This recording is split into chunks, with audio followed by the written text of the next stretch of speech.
AJ, Rarity, and Pinkie Pie all go out to sea, and Fluttershy and Rainbow Dash go to Cloudsdale? This is all happening suspiciously close to when Starlight mind-raped them all. I see what you did there, guys. See, the reason I can tell that this scattering isn't quite legit is that Rainbow wouldn't be going to a flight school reunion because she didn't graduate from flight school. Get kicked out any flight schools lately? I didn't get kicked out. Unless Rainbow went as Fluttershy's date, which is a headcanon best left to the fan artists.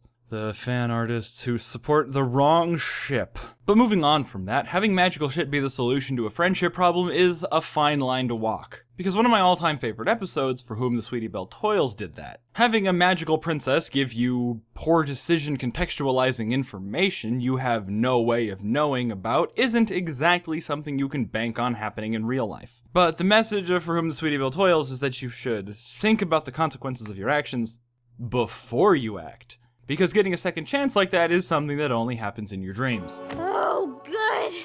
This is just a dream.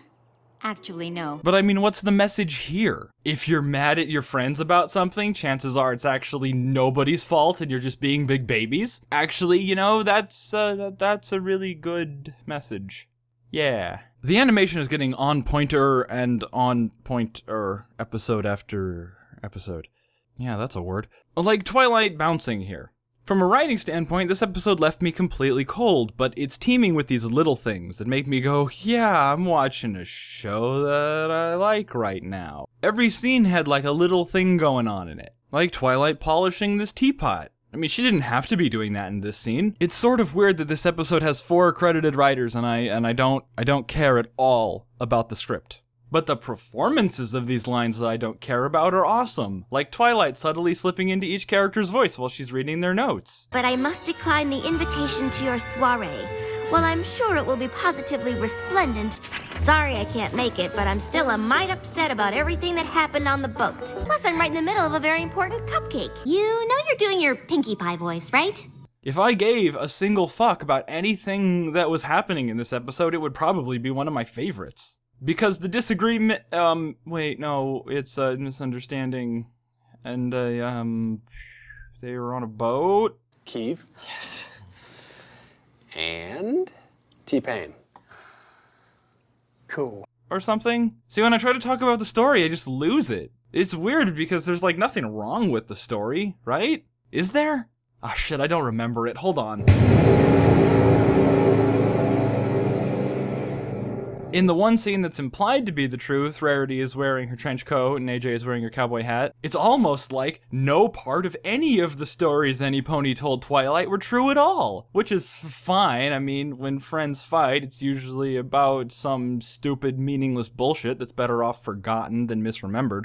A better title for this episode would have been Bitches Be Trippin'. Literally.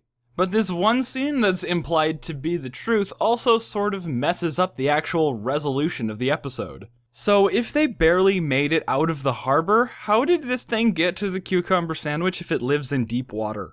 Yeah. 4 writers and nobody went, guys? It's one of the most visually engaging episodes, and it has the best moral this side of the Mississippi. Each character's interpretation of the character they were pissed off at ranged from hilarious to a little bit too accurate for Twi to be like. That doesn't sound like Applejack. Mostly because of how the writing quality fluctuates from episode to episode, especially with Pinkie Pie. And yeah, that's about it. Go watch my Ruby review, even if you watched it last week. Well, I mean, you can wait for the stinger and then go watch my Ruby review. The sea air carries a portent for trouble this day. 'Tis a treacherous and perilous journey that lies ahead of us. Come on, dude. Seriously? Have you paid attention to our enemies for 1 second? First of all, that guy, he's not yellow. He's orange. And that is not a southern accent. Okay, alright, now go.